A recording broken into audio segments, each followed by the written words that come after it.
Well, it's a tough job, but an important one, a caseworker for Lucas County Children's Services. And March is Social Work Month, and the agency is raising awareness about the profession and the challenges in keeping staff. Amanda Fay rode along with a caseworker to get a better idea of what the job's all about. You start at 8:30, bright and early. Delisha Osley has been a caseworker with Lucas County Children's Services for about 3 years. She starts her day at the office doing paperwork, which there's a lot of. Then most of her day is spent in the car, making home visits. Delisha says each day is different, some longer and more challenging than others, but she loves her job and helping families.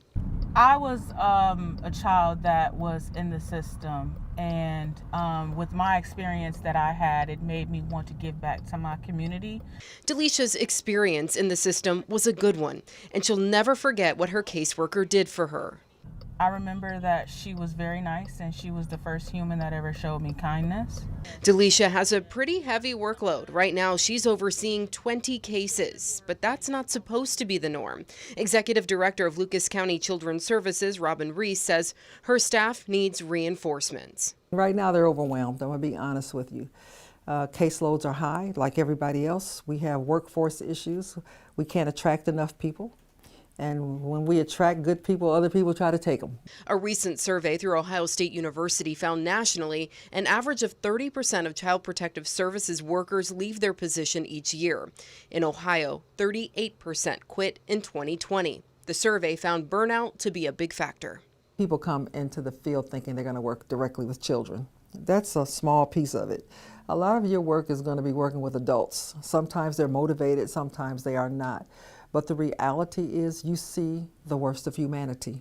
Reese herself started as a caseworker nearly 40 years ago. She says while it's tough, it is rewarding. She wants her staff to be seen as the heroes they truly are, helping to keep children safe and bringing families back together.